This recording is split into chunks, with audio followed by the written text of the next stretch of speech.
Speaking of burning poison ivy. Okay.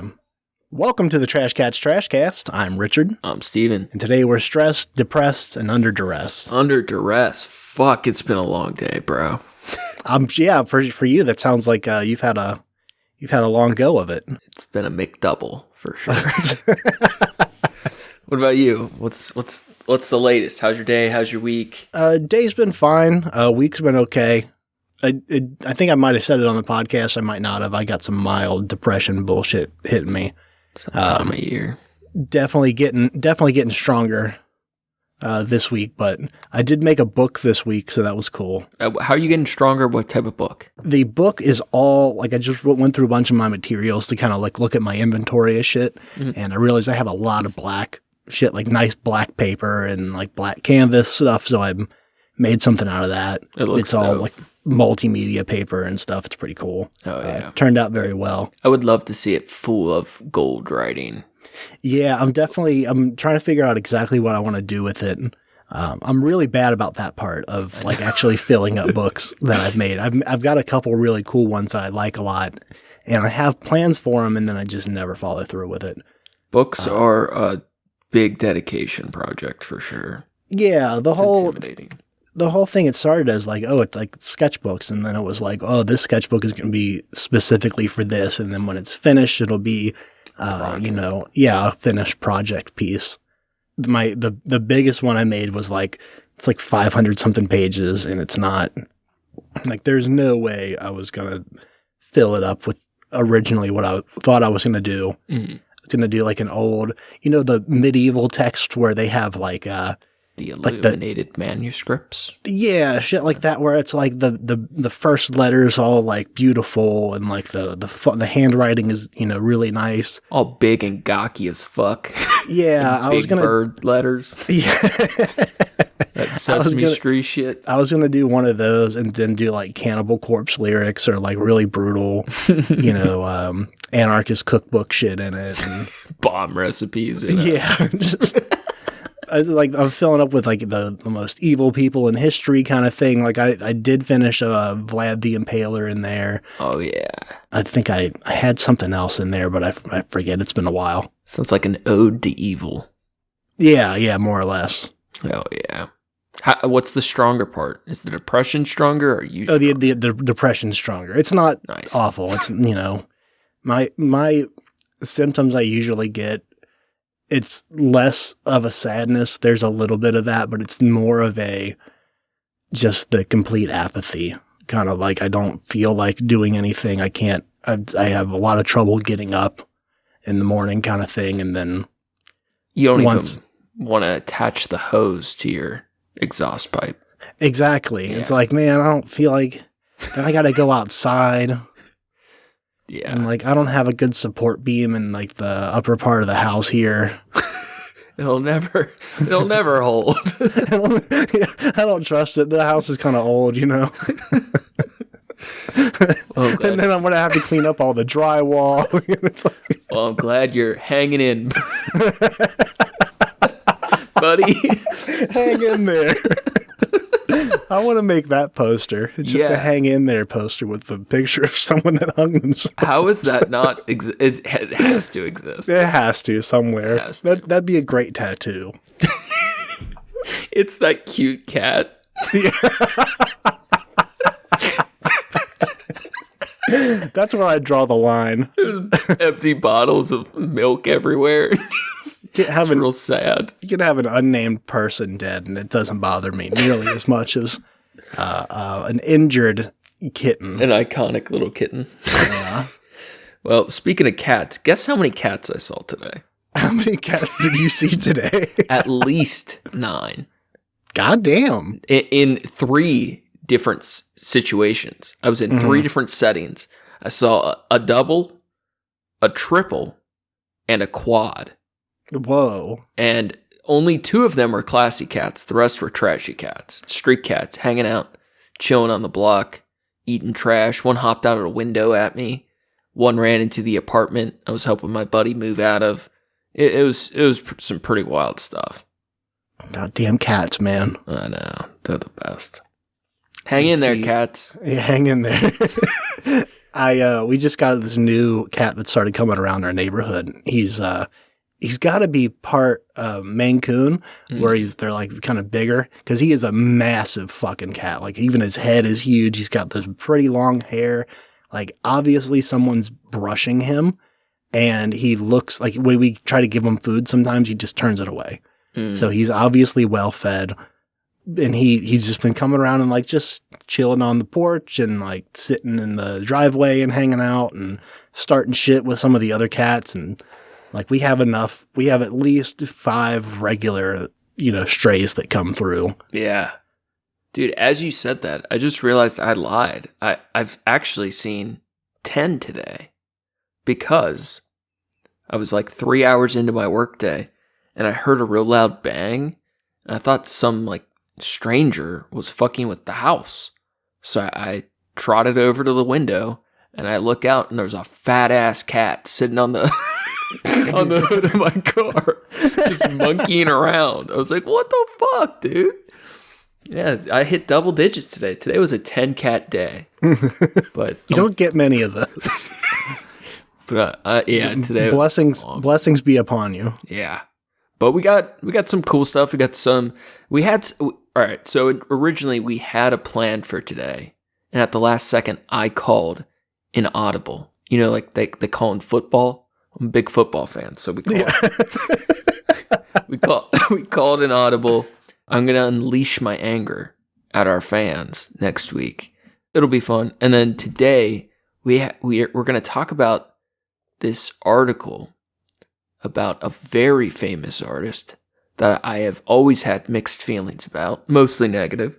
And we're going to trash him a bit and find out why he's burning all of his paintings. But first, you got any honorable mentions? You already know I don't. Right on. I know you've seen this. My first one, I just saw Everything, Everywhere, All at Once. Super good movie. Very good. Overall, I think it did live up to the hype for me. I really don't have any major criticisms. There were things I wish... It's just not my favorite style and aesthetic, but very moving film, looked stunning, very creative. Honestly, the scene with the rocks, that was the most like evocative scene for me. Right, it's very touching. Very out of the box thinking that they really pushed some boundaries and did some very unique things. It is, and it's gorgeous. It's a very, very well crafted film. One of my thoughts about it though, because I watched it with my family, which was a frustrating experience to say the least. I absolutely believe that. I'm sorry, I would have told you not to. But the movie's from the mom's perspective, and we're meant to give her the empathy, right? It's from her point of view. But I really, and I think a lot of this was intentional. I don't criticize the movie itself, but more what I felt like a lot of people took away from it is that if anyone was deserving of the empathy, it was the husband and specifically the daughter. I think that was intentional. That it's definitely. Yeah.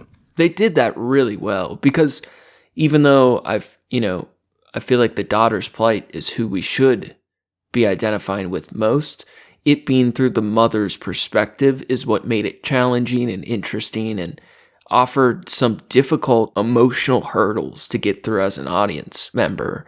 And they did so just so gracefully. Very fun movie. Yeah. I loved the combat stuff. I love, it reminded me of like old Jackie Chan movies where it's like super high level acrobatic type stunts and fight scenes and choreographed to like super high levels of unbelievability. Very techie. Yeah. Yeah. The kind of theme of it of being, my whole thing was I went into it without knowing. I didn't want to know anything about it because I didn't really know a lot. And then someone that had seen it told me like, don't look up anything else. Like, don't Like, you want to go in, because that's how they had saw it too. Like, they kind of like the movie they were going to see, they didn't have any seats for, so they saw that one instead. And it was like completely was walking into something they had no idea what they were looking at. And that's always ideal for movies, in my opinion. Yeah. I feel like there are some times where it's fair to read a little synopsis first, get an idea of what you're looking at. But there are, particularly with movies like that, where there are very strong twists and turns and, like, you know, subverting your expectations kind of thing. Sure. I think that's those are a lot of fun when you find one of those that does that well. Yeah. And then real quickly, the second one I had, I'm gonna butcher the name, of course, but the Curiosity Cabinets or whatever, Cabinets of Curiosity, whatever it is, it's on Netflix. It's new. It's by Del Toro, who I really enjoy most of what he does, but specifically Nightmare Alley is one of my recent favorites. And this is a show that he directed it's set up like a Black Mirror or Twilight Zone. Each episode is an individual, like, short film, and it's through his dark, twisted lens, and they are really, some of them are very special. I think on average, I'm enjoying the episodes more than the average Black Mirror episode. The first episode specifically, you will like a lot. All right. He does some gnarly stuff, but I think we should get into this loser. Yeah. this loser, Damien Hirst.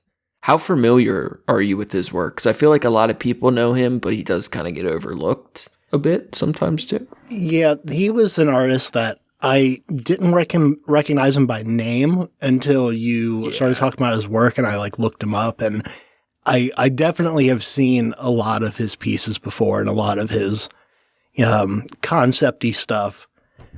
I hadn't, like, read a lot of his opinions and his thoughts on stuff, because a lot of the stuff that I'd seen was, like, when I was still in school. Mm-hmm. So I didn't really look further into it that much. Because he was huge. Like, he was probably the biggest artist during the early 2000s. Yeah. So he reminds me very much of if Andy Warhol and or Pablo Picasso were alive today. He's the modern trio. He is the He completes the Holy Trinity. Oh, 100%. I actually wrote further in our little outline, I wrote Picasso, but I was thinking of Warhol. It is modern Warhol vibes for sure. And so if you're not familiar with him, Damien Stephen Hirst, born on the 7th of June, 1965. That's very important. Remember that date. He is an English artist, entrepreneur, and art collector. He is one of the young British artists, or YBAs, who dominated the art scene in the UK during the 1990s. He is reportedly the United Kingdom's richest living artist, with his wealth currently estimated in surplus of $384 million, and he was on the Sunday Times 2020 Top Rich list. For some reference, if you're not super familiar with his art, you almost have definitely seen it before. His pieces include the most expensive piece of art ever made, which was that diamond skull covered in all these fucking cheesy ass diamonds. Forget what the selling price was, but it was ridiculous. And he did the formaldehyde sharks. Yeah, and he did a bunch of other animals like that where they're in these glass encases and it's just an actual animal. And then they filled the case with formaldehyde, and they look cool. It was very gothy, kind of like early MySpace art passed around between weirdos online. And he has a ton of other stuff that you likely have seen before. It's all very, very expensive, poppy, impressionism-esque installations and trendy art pieces. It's also really worth noting that he has that modern Warhol arrogance. He in some ways I really respect him for it because he kind of does whatever the fuck he wants, And he's willing to be so bold as to put a massive price tag on his work and to do custom pieces for people willing to pay him the most money. Like any artist who decides to make the most expensive piece of art ever at the time, it's pretty ballsy, but it's also pretty lame. There's a real mix with him. So I've always kind of respected parts of what he does, but overall really kind of hated him too. Yeah, there's the part that I respect is the part that he's transparent about the things that Warhol and you know, people like Picasso were not transparent about, and it's bullshit art. Like business. So much of it it's hot horse shit. And because of the weight that his name carries, or the stunt kind of thing that, you know, gets his name into the ring, like that's what sells it and that's what makes it art. And he's very transparent about that. I've listened to a little bit of interviews of him speak about that, but to be honest with you, I'm not super familiar. Is he very outspoken about the business? He was more in the like early 2010s ish. Yeah. But I've definitely read several things that he was like, you know, he's not trying to mask at all that it's like the art world and what is deemed to be valuable in art is just a whole load of bullshit. Yeah. And so it's also very important to note that he has multiple accusations of plagiarized ideas. Currently, Wikipedia accounts for at least 16 separate claims of plagiarized concepts from other artists, and this goes so far to include like his most iconic pieces, like the formaldehyde animals. Supposedly that's another artist's idea. Many of these accusations have gone to court lawsuits, I believe some of which were settled. I'm not positive on that. And there's always two sides to that story. Right. The thing is he seems like the type that would unapologetically decide like, hey, it was your idea, maybe you had a seed of a concept there, but you didn't actualize it, and fuck you if you didn't. I'll bite your style, make it better. And right. To be honest, I identify with that a lot. That's something I learned from an Anger Fist song and chose to bring with me into my art, where I'll steal whatever the fuck I want. If I can make it doper, I can make it cooler, I can make it hit harder, whatever.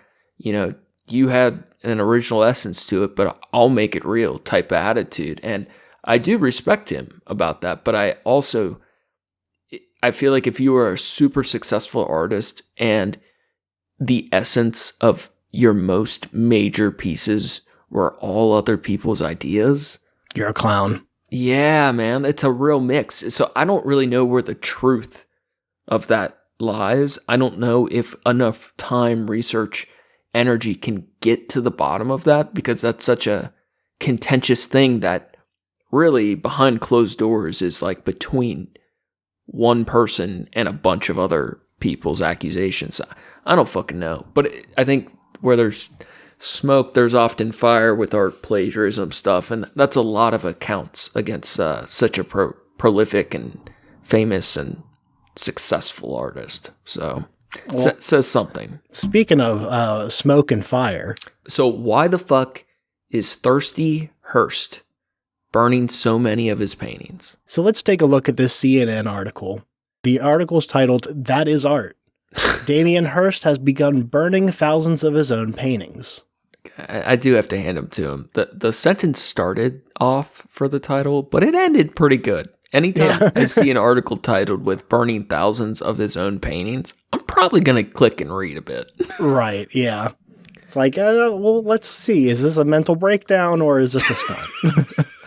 So it starts with a lovely, lovely photo of old Hirsty wearing shiny metallic trousers, and he's burning a disgusting looking modern pop painting that is only colored polka dots. You can't leave out the matching suspenders and gloves. They're metallic silver He looks like a Mr. Clean, like a futuristic Mr. Clean. Yeah. Wow, man. What? That is wild, huh? That's a vibe. I hate it. when you spend a lot of time around weird art fucks, this is what happens. Even just this photo alone is like the most pretentious, like, teenager's idea of what the art world is like. You know, he has a childish vibe. Like it is a 10-year-old art mastermind. You know, like, look what I do next. Yeah, is everybody watching? Oh, look what I do next. Oh, it's burning. My polka dots are on fire. My polka dots are on fire. Look how pretty my polka dots are. So the article begins. Smoke rose from artist Damien Hirst's London gallery on Tuesday as 1,000 of his signature spot paintings went up in flames. Thousands more will be reduced to ashes before the month is out. This was no accident, however. The entire second floor of his 2-story Newport Street gallery was filled with a bonfire-like odor as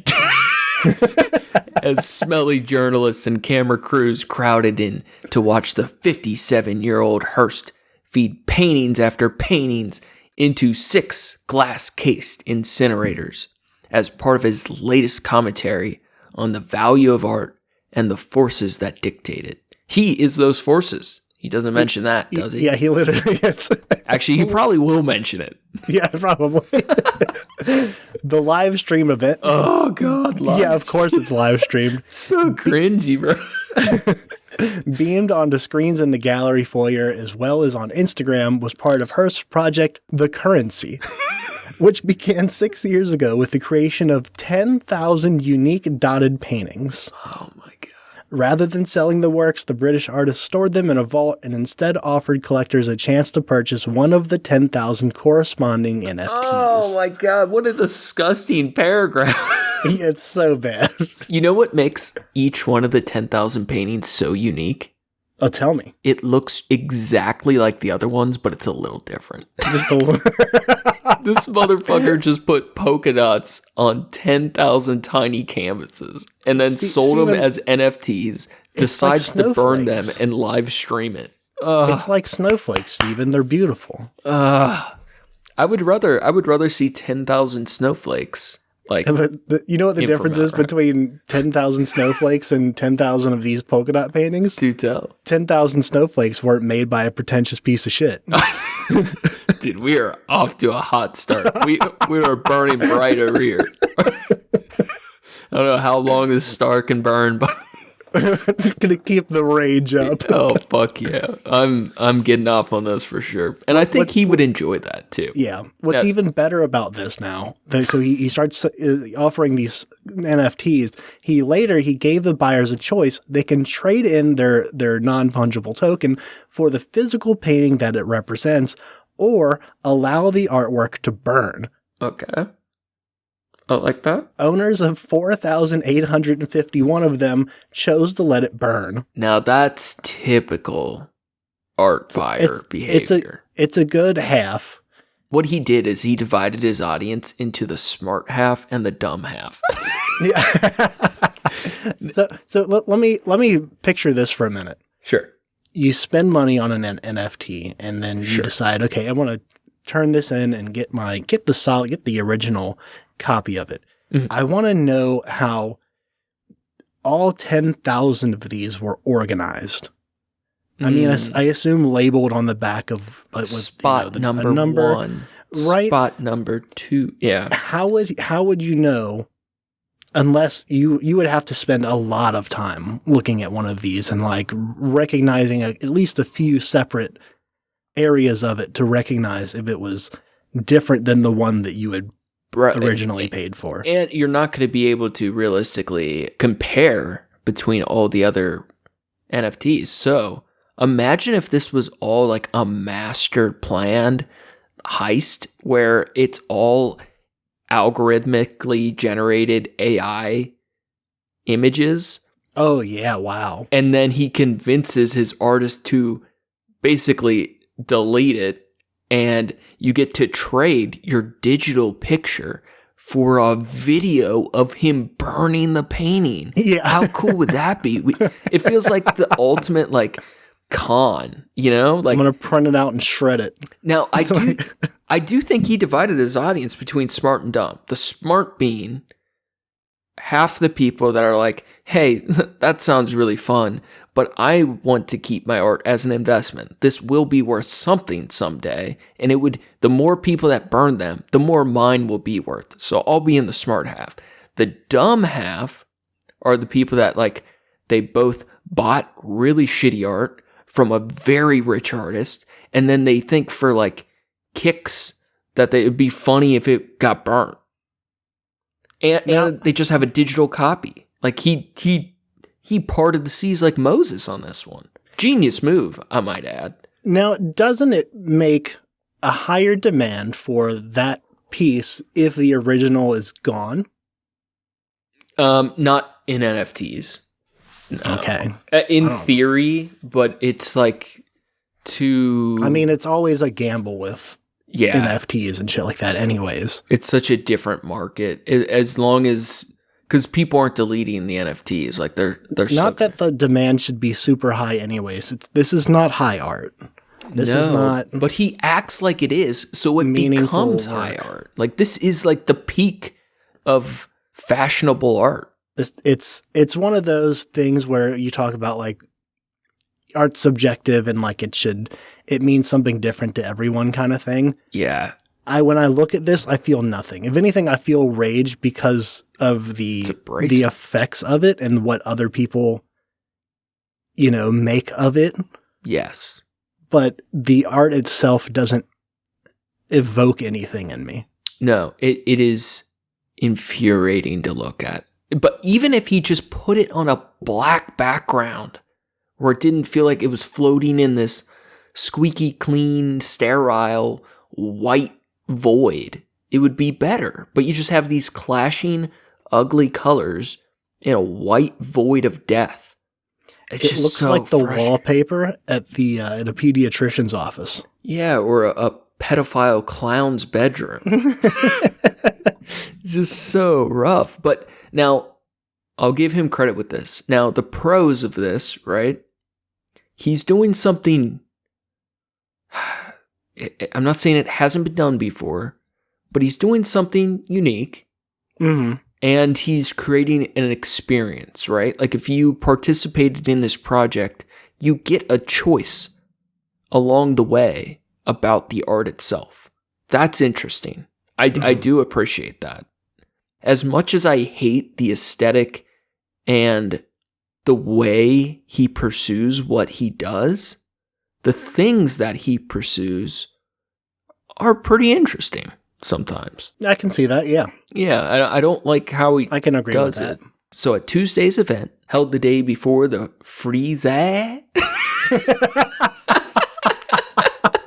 London Art Fair. You just say it with an accent and it works. A Frieze Art Fair. The exhibition space with its long central workbench, the gallery assistants dressed in matching orange jumpsuits, and Hirst in a pair of silver trousers held up by braces, resembled a Santa's workshop of destruction. Holy fuck, CNN. He went full on Oompa Loompas and Willy Wonka shit in here. Yeah, that's exactly what it is. Now, I gotta say, CNN's pulling out all the stops on this article. They're using some elaborate words to drum up the excitement. The drum up an old man burning paper. Yeah. Despite the somber connotations of art burning, the artist was jovial while destroying his work, smiling, making faces, and chatting with journalists packed into the press corner. I bet he was. Why not? Now, here's my take. I don't think an artist should ever burn anything happily. It should be done as a deeply somber, personal, sad moment. Yeah. That's what artists do. No, but this is a stunt, Steven. Clearly. He's stunting on him. He is stunting on. Let's see what asshole texts me during podcast time. Yeah, let's see what asshole left his phone on. Oh, it's such a big asshole. I can't even mention who it was. Now, there is nothing more satisfying than burning both a photograph, because in part it's so romantic how it melts, or an old piece of art. These are deeply sentimental, personal, private moments that you can learn a lot from, grow, release some shit, get over some shit, transformative. But to do so with journalists and as a big meme on burning your shitty art and making a lot of money while doing it and putting it all over the internet all at once is makes me so angry. It makes me so angry, dude. Making a spectacle, because you know that there are at least a few people, there are probably a very large handful of people that see this as is like important art news. Yeah. Like important art history. Like this is, look how edgy I am. This is unheard of. This is unprecedented. If he did this with master artworks or his most famous pieces, like he's thrown these formaldehyde tanks of shark into an incinerator and all this nasty smoke's coming out and it's like worth $200 million and he's just reveling. He takes the diamond skull. Yeah, like that would be some gangster shit. But to do so with a massive quantity of like worthless child drawn trash is infuriating, because he's getting all the ups from doing something very provocative and edgy, but he's doing something with like no risk involved at all. Yeah. No risk. This is pure. He puts the shit into the furnace and out the chimney, money flies. That's all this is. It's poetic and beautiful, Stephen. He should hire me. Yeah, he should. CNN should hire you to write these articles. Oh, that would be such a pleasure. I can bring back my, my crap cat aesthetics. Yeah. Oh, man, I'm all practiced up for this. So he did apparently refuse interviews beforehand, but he happily fielded questions from behind the barrier, and he said, "To me, there's no gamble," when he was asked about the value of NFTs over physical works. "There is only ever art," he said. "I don't gamble, bitch, I win," said Hirst. End quote. On Instagram a day earlier, Hirst addressed the topic in more detail. Quote, "A lot of people think I'm burning millions of dollars of art, but I'm not," he wrote. Quote, "The value of art, digital or physical, which is hard to define at the best of times, will not be lost. It will be transferred into the NFT as soon as they are burned." Oh my God. Dude, all these old artists that came up before the digital age, on their deathbed, they're going to look at their NFT campaigns and all the crypto coins they ripped from online losers. And I hope they feel so disgraced, because we are on the precipice of a very interesting but diabolical period of art as the NFT crypto art space expands simultaneously along with AI art, where half of the AI art coming out right now looks better than artists who spent dedicated a lifetime of work to their craft, and now a 6-year-old can just mass generate whatever. It's going to get real wacky. There's going to be a war between human-made art and machine-made art, and it's going to get really complicated to know which side to take on things. Yeah. For a lot of people. Yeah. It's interesting, but I feel like a lot of these old artists will regret a lot of their, what I would, and I'm not anti-NFT inherently, but I think a lot of these artists will regret their premature embrace of these mediums. I think, so the next part of this article is where it gets kind of wild to me. Yeah, the question of value. Produced in 2016, the original paintings were all signed, numbered, and given unique titles. The names were created by applying machine learning to some of Hirst's favorite song lyrics, resulting in titles like Never Getting Up and Since Making Love and Love.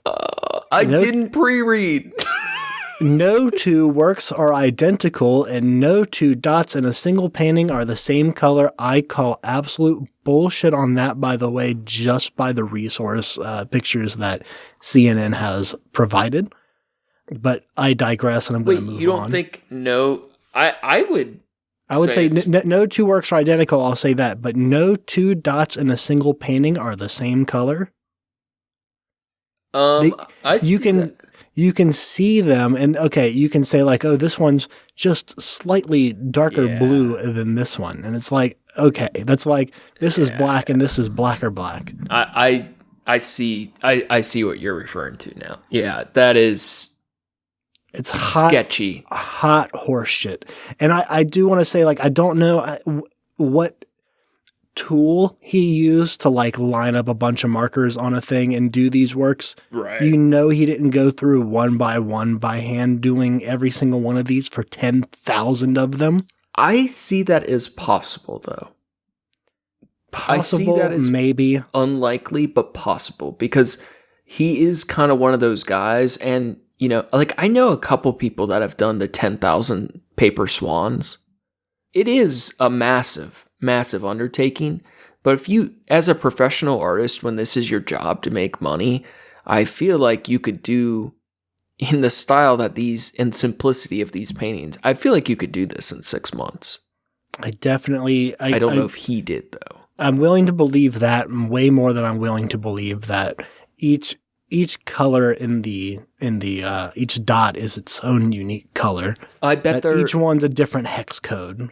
I believe that's possible because I bet it was all. Think about it. He's buying massive quantities of industry mixed paint. Like I could see from the start of this project, it's like, oh, I buy 10,000 blank canvases the same size.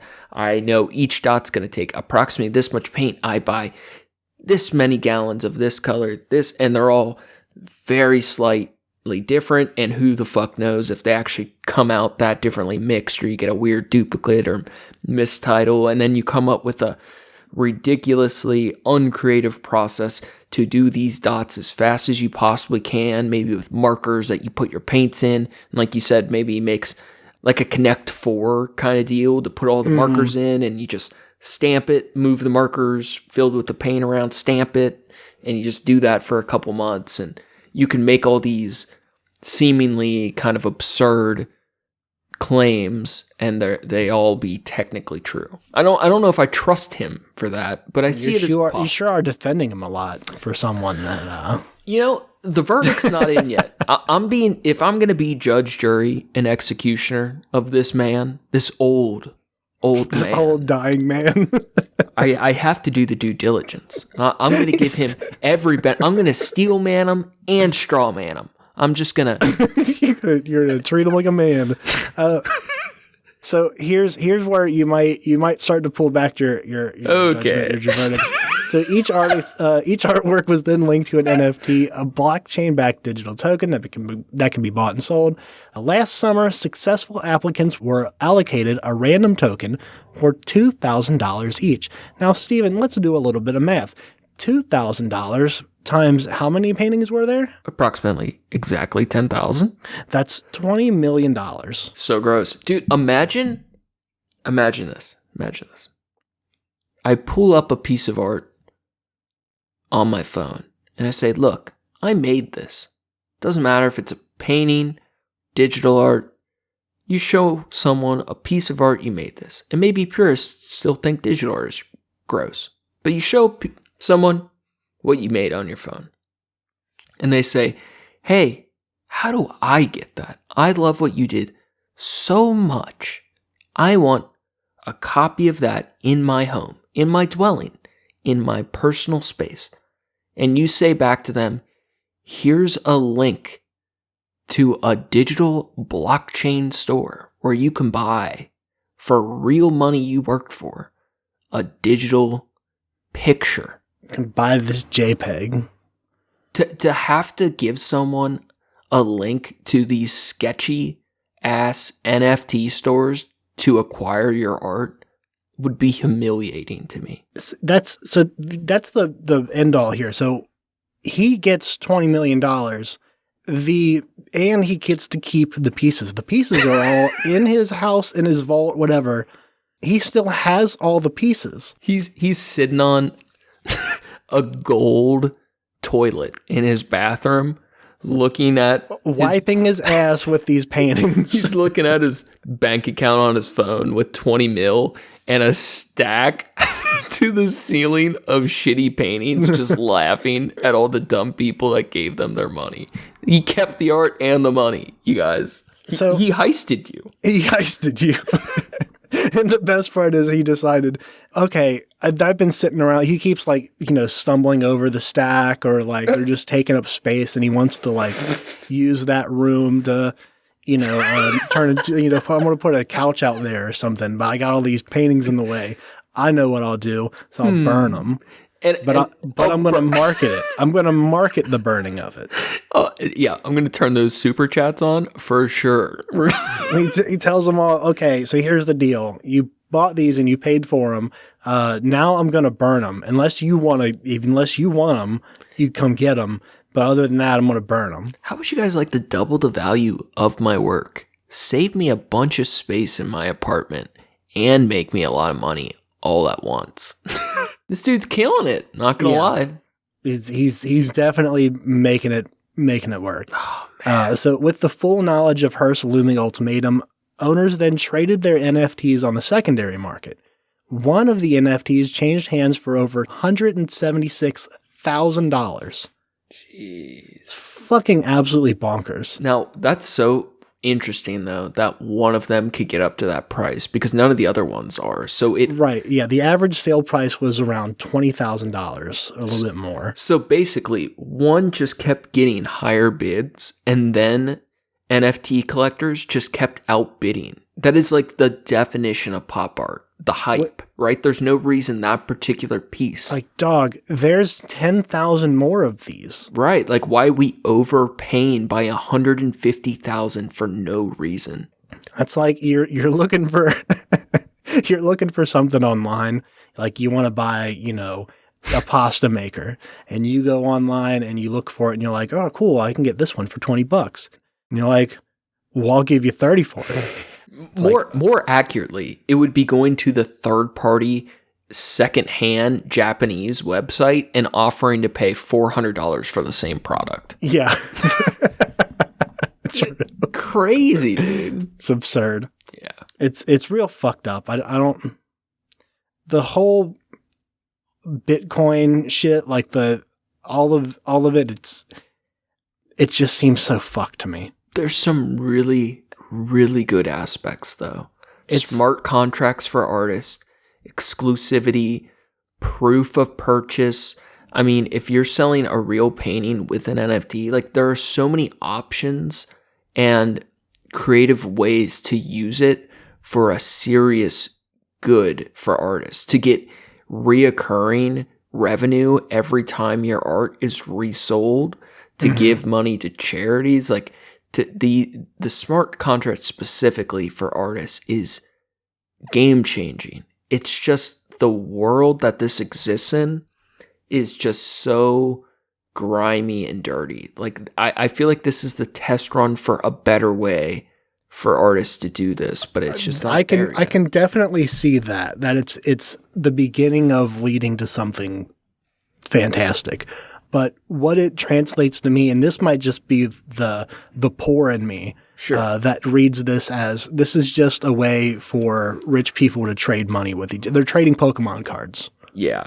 Whether it's NFTs or just Bitcoin shit in general, they're just trading Pokemon cards. And it's 75% of the biggest NFT art projects have been outed as scams, where they hype it up and then rug pull, manipulate the market, rug pull the audience, and steal from a bunch of teenagers.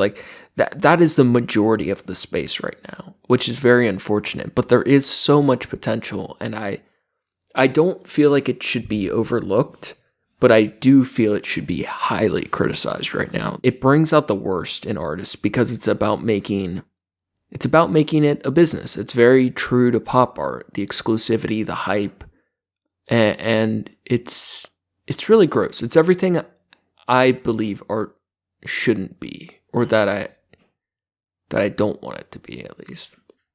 I don't know. I definitely want to see where it goes with it. It seems so out of reach, I guess. It doesn't seem, I don't know, it just seems so far from reality, like far from, I guess not reality is not the right word. It seems like bullshit. It feels like bullshit. Smells like bullshit, looks like bullshit. Well, what a privilege these people are to engage in the crypto art world. I mean, right? That's like the definition of privilege, to have the opportunity to collect and trade digital art assets that aren't even physical. They're not even trading real Pokemon cards. They're trading JPEGs of Pokemon cards.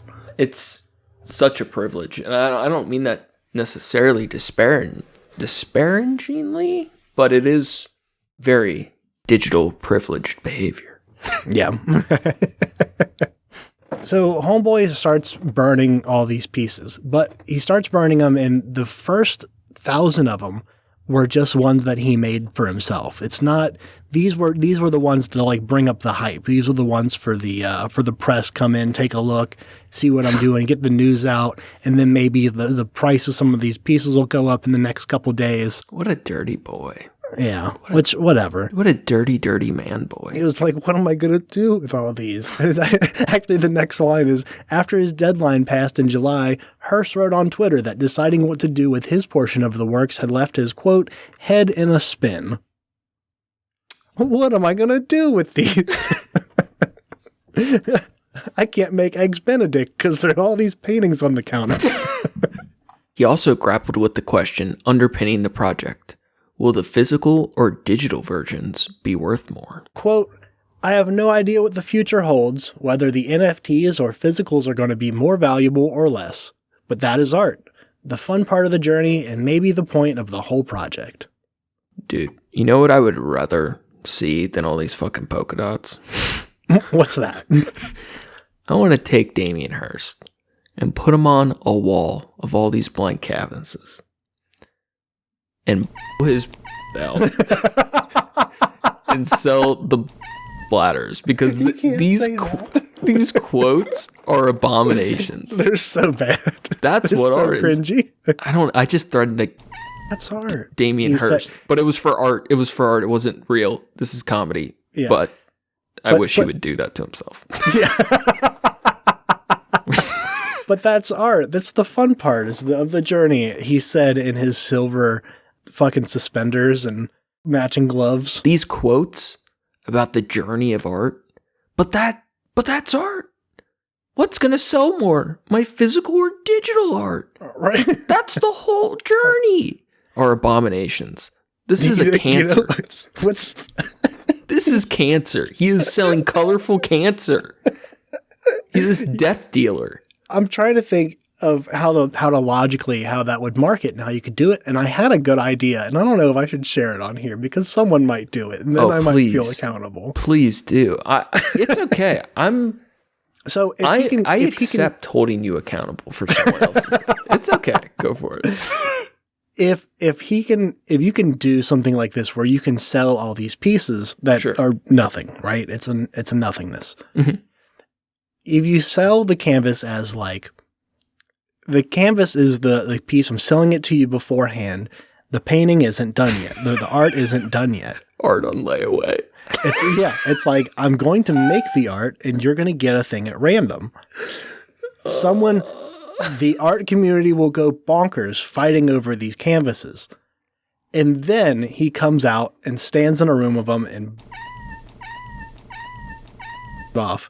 And then and then all of the pieces are like labeled on like who's the buyer, and then like those pieces go to it's part of a crime scene and they can't have them. Oh, dude, I love the ingenuity. Honestly, this feels like the Emperor's Invisible Clothes kind of deal. Like, yeah. I feel like he could be selling blank canvases and say they're made with a special ink, and you just have to find the right way to reveal the true image. Oh yeah, it's a mystery that eluded artists for centuries. Yes, you just have before they realized they were too fucking stupid. The canvas is the art. You just have to look at it the right way to understand. It's a polar bear in a snowstorm. It's a $20 million idea, no problem. It's got to know the right people. Chapter 3, Playing with Fire. I thought you were going to continue, my bad. This is unhinged. I do love how they have this broken up into sections. Yeah. Makes it easier to read. Very classy, CNN. Hirst is, along with Tracy Emin, considered a key member of the young British artist movement that emerged in London in the 1980s. YBA, bitch. He has, or often his assistants have, been making his characteristic spot paintings for more than 3 decades. So that makes some sense. He had some help. The painting's colored dots vary in density, shade, and neatness, making them at once unique and almost indistinguishable from one another. So he just auctioned off the symptoms of his OCD, basically. Yeah. Sell OCD to the highest bidder. The artist's work often addresses, and due to the amount it sells for, raises questions about money in the art world. One of his best-known works is a platinum cast of a human skull, covered with more than 8,600 diamonds that sold for a reported $50 million, and then later again for $100 million in 2007. Now, the cool thing about that skull, actually, it's a cast of the skull, of like a real like person's skull, is a European man, and the skull itself that, you know, has the diamonds in it is not a real skull, but it does have the original teeth in it. Yeah, that is based. It's pretty wild shit. Selling right there. dead people's teeth is pretty based. I think it's pretty based. Good job, Hirst. See, I give people teeth for free. I don't need to charge them millions. I'm the tooth fairy out here, okay? He's out here giving away teeth. YBA all day, every day till the day I die. Creeping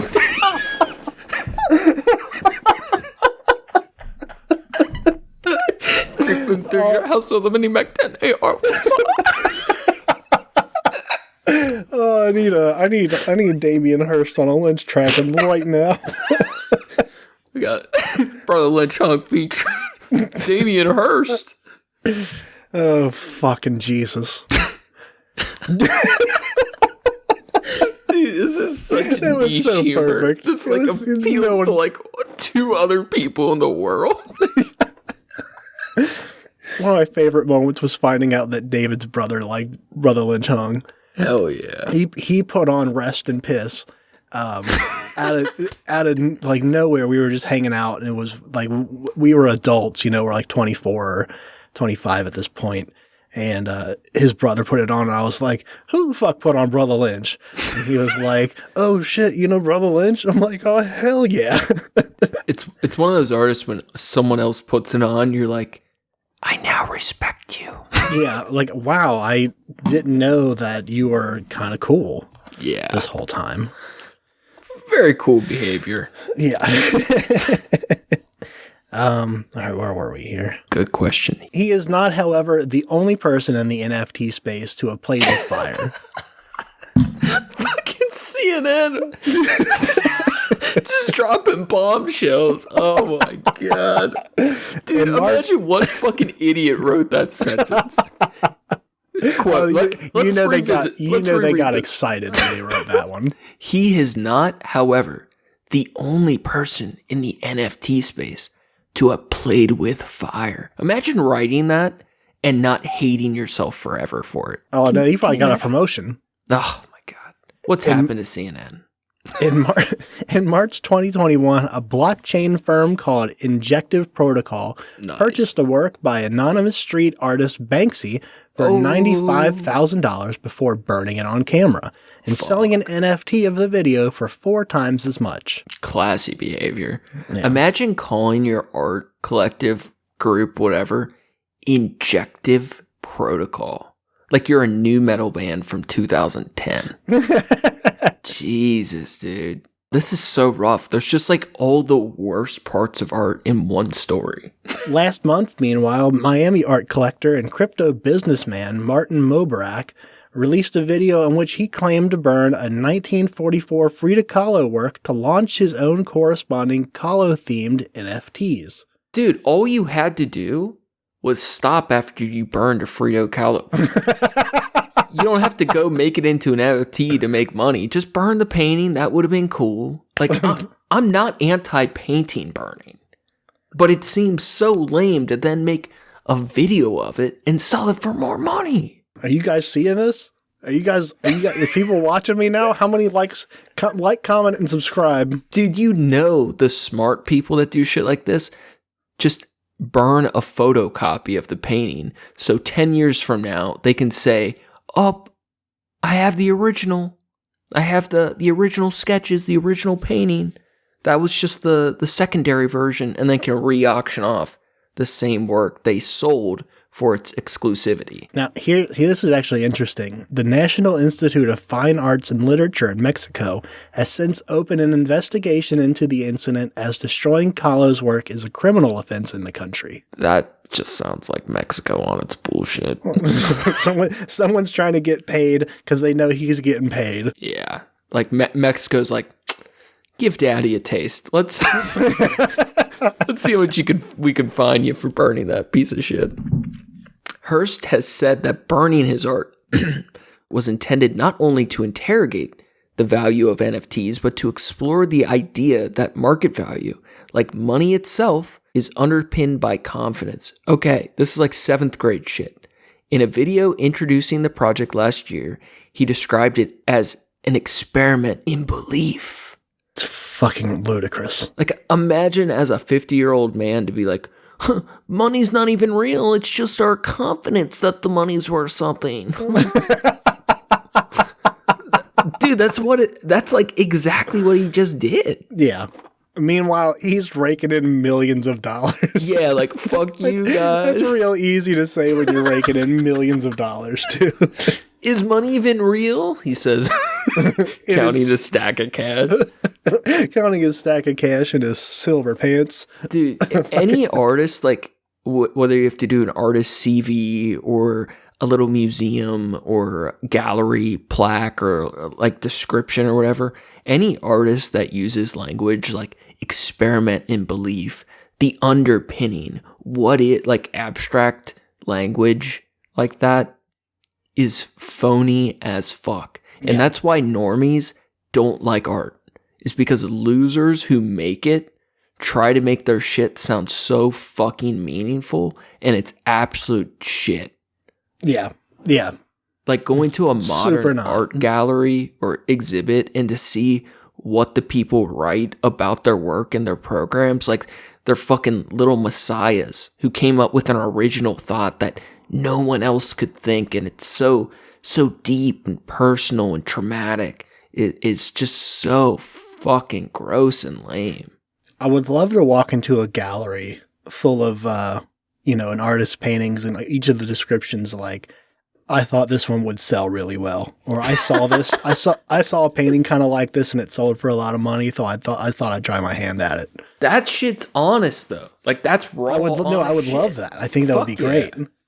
It's real. It's exactly what's actually going on through artists' heads. Is like I want to make money. I want to continue to do this for a living, so I don't have to get a real job.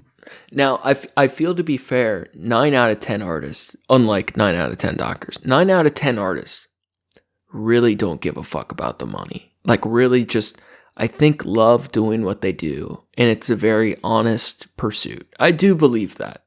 But the thing is typically, and I'll include myself in that 9 out of 10, for sure, typically, those 9 out of 10 artists will fail or never be seen by the masses. That's just the reality, because the brutality, the Machiavellism, the business part of art is typically what brings people success. Like if you don't care about making money, you don't care about needing to get seen by as many people as possible, you don't have that secondary drive with greed and confidence and this self-obsession, you're never going to be the guy that sells the most expensive piece of art ever made.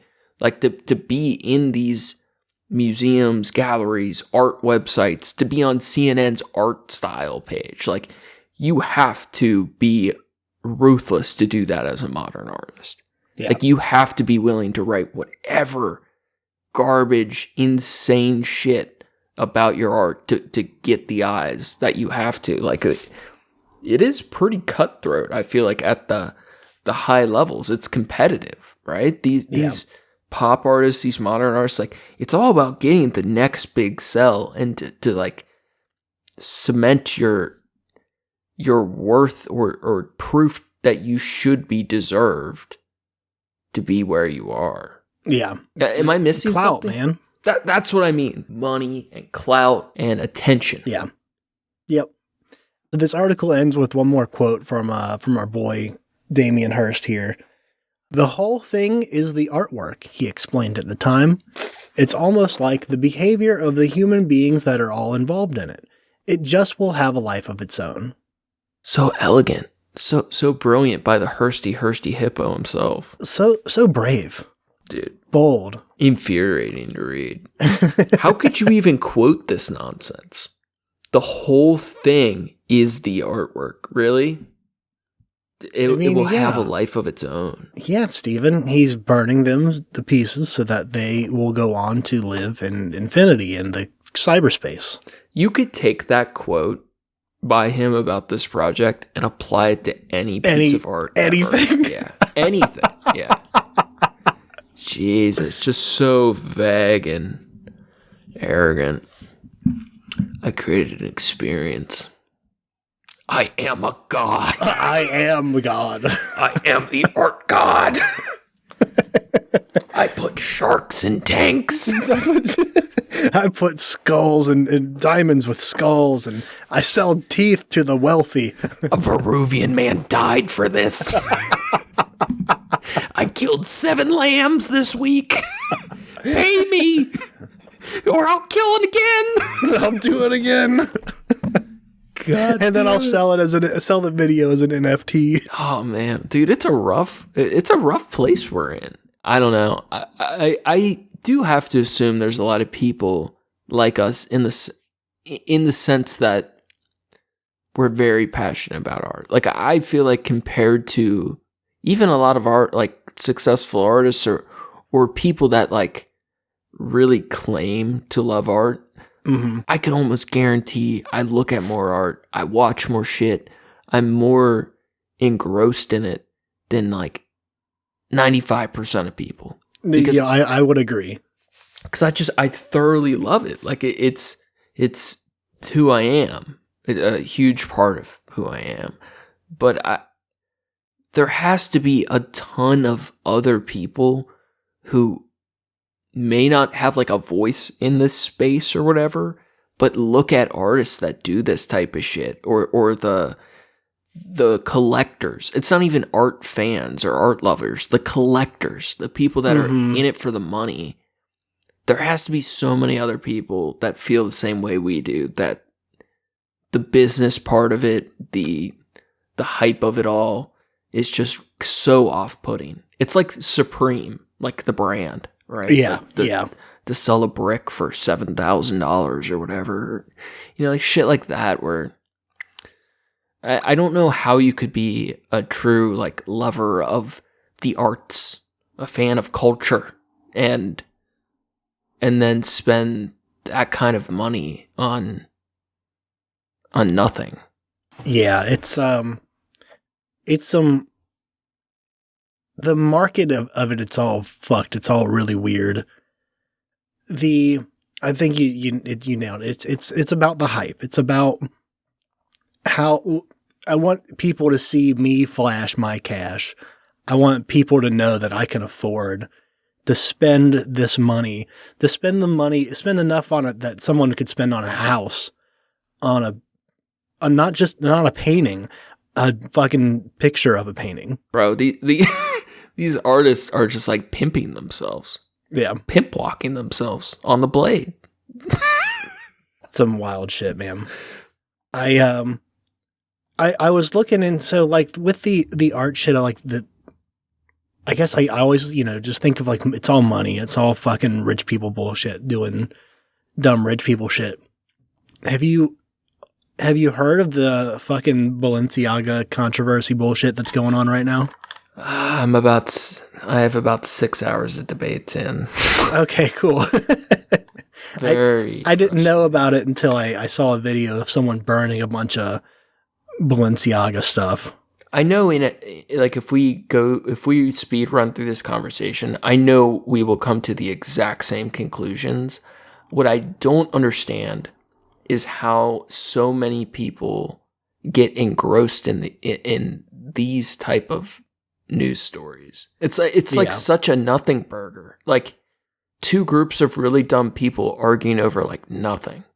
There's a thing with some of this stuff where with Nike, I remember it was a trend where like everyone was burning Nike shit, and people would go out and like buy Nike shit and then burn it. Their sales were way up. Yeah, it's like you're not hurting them, you're helping them. Like every time you post this and share it, you're sharing more of their shit. I find it wild that like, okay, so that was Nike shit. And it's people were burning. It's not super expensive, but it's not some cheap of it either. is, dude. Yeah. Those like Jordan 12s, like anything sub 15, whatever, people burning that shit, like thousands of dollars, and you're making the shoes more exclusive, and you're advertising for the brand you hate, and it's like, it's so goofy. I don't know how much Balenciaga clothes cost. I imagine that I can't afford them. I don't think that's true. I think that's one of those things, like if I have to ask, I can't afford. I don't think it's quite that high end, but I may be wrong. All I think of is there's some track pants here for $1,000. You might be correct. I just think of Beluga the Whale every time I hear Beluga. Yeah. That was one of my favorite childhood books. Baby Beluga the Whale? Baby I don't Beluga. know that one. It's a good one. It's up there with Give a Mouse a Cookie. Now, here's the real question. Why the fuck can't we sell bondage gear to young children? Okay? Right? It's like clearly just an edgy campaign that like one art consultant, one photo shoot coordinator just decide, like they purposely put in these like little Easter eggs about certain court cases in the paper. Like it's clearly just some edgy art shit. This is what the fashion industry has always done. If you think they overstep too far, then sure, I guess don't buy their shit. But like the manufactured outrage by both sides, whether it's the Republican schnarfers that just like hate anything they see as woke perversion, or it's the fucking wokers that are trying to defend bondage gear for young children. And there's like whole online political rivalries and debates and opponents and people staking hard positions like on a fashion line they don't wear. Stupid. So stupid, dude. Yeah. It's so fucking dumb. So dumb. Like the whole like culture war over art and fashion specifically. Definitely people like Kanye, whatever, play into that quite a bit. But the culture war stuff over art and specifically fashion or music too, whatever, is people take such hard stances on something that never will affect their life. Yeah. It's not feeding them. It's not fucking them. It's just outrage entertainment. You said it's a nothing sandwich. Nothing. Absolutely nothing burger. Nothing burger. That's what it was. Absolutely. Empty calories, my dudes. Right. But to that point, we're doing something similar with Hirst. And as goofy as that is in a way, and as much as I do genuinely hate most of what Hirst does, he does some cool shit too. And, you know, if he can get a bunch of money from a bunch of losers for doing something he enjoys, more fucking power to him. I I enjoy hating him. I enjoy hating Warhol. I enjoy hating Picasso. I enjoy hating Kanye. I enjoy hating whatever the fuck it, Balenciaga, whatever these things are. Like, it can be fun to hate shit and trash shit, and it would be a much less interesting world if these things didn't exist. So the thing about this article in particular, it's not even so much the art and the stunt that bothers me the most. It's the journalism. It's the knowing. It's what? The journalism. Yeah, that too. That. Yeah, fuck CNN. Fuck CNN. It's the knowing that I don't know and will likely never know the right people that would allow me to do the same thing. And it's not to say that Which part? That I could make a bunch of polka dot paintings and sell them sell pictures of them for $20 million and then burn them. And then people are going to make a news story out of it. I believe in you. I think the rocket we call the Trashcats is going to take us to the moon and then some. We're going to be scamming bullshit art in no time, brother. Believe you me. Okay? You know what? You might be right. And there's a way, if you want to prove me wrong, if anyone listening to this wants to prove me wrong, all they have to do is share this podcast with a fellow trash cat that they know. Oh man, I'm not gonna lie, that sounded pretty desperate. We just need a little more jet fuel to get to the moon, guys. Just put a little more trash in our dumpster. I mean, or you can send, you can Venmo me. We can figure that out too. You gotta cut the bait, bro. Cash is better than, cash is better than subscribers. We'll figure something out. We'll work. Send Damien Hirst an angry message and say, the Trash Cats told me to say this. We'll take the heat. Send him a picture of a cat or a raccoon or a skunk. We'll take any trash cat. No context. I feel like all artists, if you're going to be an artist in the public world, you have to be willing to fight for your art. There should be like a UFC cage with your art in the middle.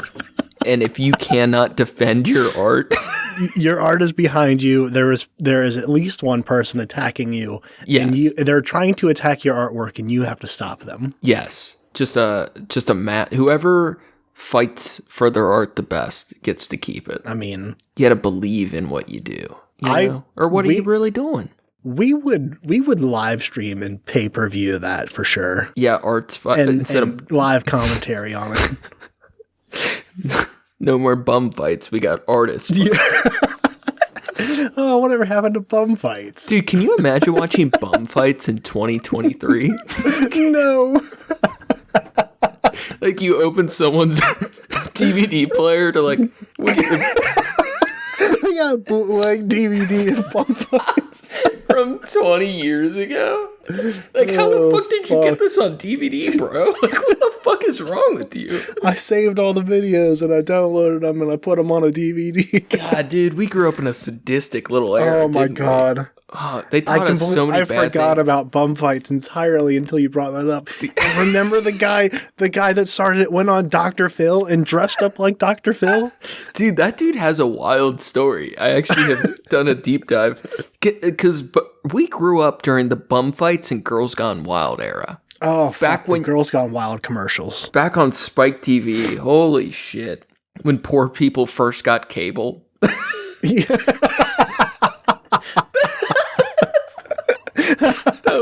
That was what our childhood was. When more than 4 channels was considered basic cable. Oh, man. Now, what do we... before we get out of here, what are we going to do with this Damien Hirst problem? How do we end his career, or just any final thoughts on before we get out of here? He's an old man. He'll die soon anyways. I love how this entire time we've kind of described him as being this old withering man, but he's only 57. He's not at all old. He's our father's age. Yeah, he's literally my dad's age. These old withered men. Hey, he looks good for his age. He's doing well. I'd say he looks well fed. Yeah. he definitely doesn't What a look like he's backhanded starving. compliment. You look well fed, my boy. Yeah. I mean, I'm not one to talk, but Keep it 150. A cap on a stack, my boy. You look well fed. what the fuck did you just say? Looking bat chested, boy.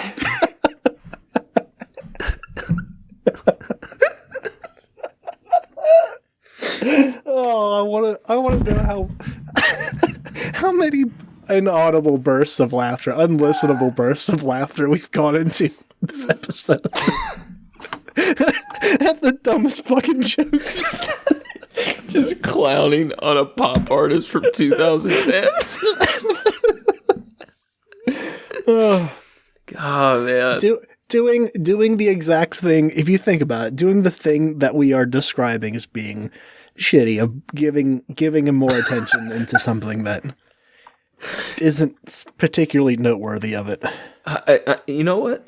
Here we are espousing off more of it. When I look back at the last decade, I don't think we've evolved at all. I feel like this is...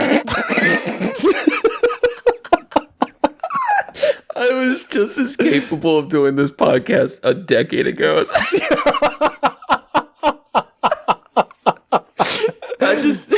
Damien Hirst just brings out the worst of me. He does. He brings out the worst in all of us. It's that shitty artist thing that, like, there are some things where I'm more open to the ideas of, and like I want to try to understand things, but art world shit, I grew up in it and I understand it. I understand how much of it's just bullshit through and through. So makes you want to not be understanding. It just makes it so infuriating. Yeah. It touches on a level that I understand. It's like I'm not just angry, but I understand why I'm angry. And I can, verbalize it and understand it. It's like when a kid hasn't read the book for an English essay and they try to like spin a web of nonsense to try to get away with it. That's what these artists feel like. Yeah. Well, when you think of the subjective part of, for me, what I derived from this was, it's like you didn't think that was a little morose or a little on the nose. No, I've got a lot of joy out of this piece, and it was like we read the last chapter of the Old Yeller. It's like, what do you mean? It's like these people live their whole life without learning anything. Not a single thing. Damien Hirst made it 54 years. All he learned how to do was be mean, make money. It's mean money man. He's a mean money man. That Hirst. Mean money man. Damien Hirst, mean money man. Well, I think that sums up our thoughts pretty well. Yeah, I don't think we can describe it any further than that. I think we've done our job. We've outdone ourselves. We did what we set out to do. It's hard. It was going to be hard to top last week's episode. That was a good listen. Pretty invigorating stuff. I left listening invigorated. I felt full of vigor. Piss and vigor. That was really fun, actually. And next week, edgy content. Fucking edgelords over here. We don't need any immature listeners for next week. If you're immature and you're a listener, don't come along for next week. This is go fuck off next week. Big kid stuff. We're getting into mature, explicit content to push the boundaries of pushing artistic the boundaries of what our podcatchers will allow us to have on the platform. True. We went over at some point. We're going to do an episode going over like podcast standards by Spotify and Apple and see how many of the rules we break, because pretty much every single one. It's pretty astonishing how many of them we read and was like, oh, we do that a lot. Like, who would promote crime on a podcast? That's our whole podcast. Why the fuck are we recording this if we can't promote crime? Right? That's we've stated on multiple occasions. This is a pro-crime podcast. That's our bread and butter. I mean, shit. All right, you got any other dishonorable pieces of shit to touch on? No, I think I'm good on that for the rest of the night. Well, I've said it before, and I'll say it again. Fuck Andy Warhol. Fuck Pablo fuck Andy Warhol. Anybody else? Picasso kind of he sucks. Fuck Kanye West. Fuck Nick Fuentes. Fuck Tim Pool. Fuck who else? Non-political people. Any like personal people we hate? Any family members or close people? Oh, you know what? Fuck the guy that was driving in front of me earlier today. That was going hella slow. He was going like 35 and 45, and there was a truck alongside of us that was like going around the same speed, but we're in the left lane, and I couldn't get over because they didn't know where the fuck they were going. Yeah, that's not fuck that guy. Not classy behavior at all. And like brake checking and shit, and like just get the fuck out of the way. Yeah, we like to keep it classy. I don't care if you're from Illinois. This is Michigan, goddammit. Drive. Can you imagine being from Illinois? Never. I could not. Not once, not never. Out of all the things my artistic mind could imagine, I cannot imagine that. That sounds dreadful. Said the two kids from Ohio. Yeah, no. You seen that meme this week that's been popping? I went to Ohio and a 7-year-old with a cigarette told me to fuck off. Yeah, I didn't see that. The first time I ever heard someone mention cocaine in the real world was from an 11-year-old child who showed me a handgun at a public park and said he had just finished stealing his dad's cocaine. And he was running around with a gold chain and a handgun. It's a badass little kid. It's just super badass. You don't fuck with that kid. No. He pointed it at me. Jesus. I was like 16. Chill out, Billy. Goddamn. He was not playing. He was going to put a cap and a stack on a... We need to get out of here. Make doubled up. Yeah. Thanks again for listening, everybody. Thank you to Approaching Human for the use of his music. You can find his work on SoundCloud at Approaching-Human. Thanks, John. Interview with Approaching Human coming up soon-ish. Fuck yeah. Got a new microphone in the mail thanks to this small company called Amazon sending me a new microphone. Oh, you've been buying local? No. Make sure to check out the show page at Trashcats Trashcast on Instagram for news and arts from the show. Check out Facebook for the memes. For the memes, if you're super bored, you can check out my disgusting, thieving art that is still better than Damien Hirst on Instagram at SkyZXSKYZSX. I don't know if I could say it's better than Hirst, but I like it more. And, I think if he was honest, he would say the same thing. I agree. You know what? I have multiple SkyZix pieces in my apartment. I have no Damien Hirst. Ooh, suck it, Hirst. Shots fired. Yeah. Next week, controversial, cool topics about art and liberty. Brother. That's going to be all for us today. Stay classy. You feed the trashy. Tree of liberty with the blood of the tyrants. You hear that, Hirst?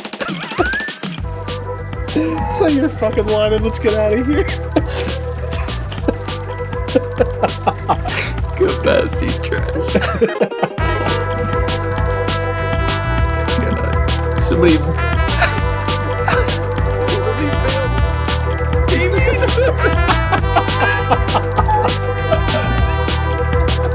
I'm definitely cutting that one. No fucking way. Oh, God damn it.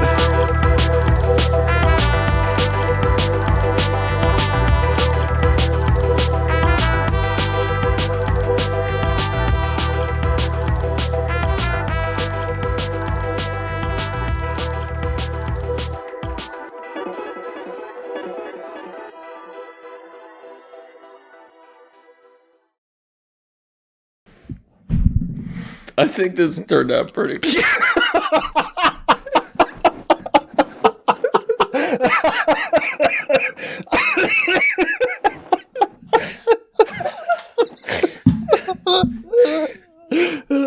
fucking yeah, I agree. I agree with you. I'm gonna stop now. Yeah.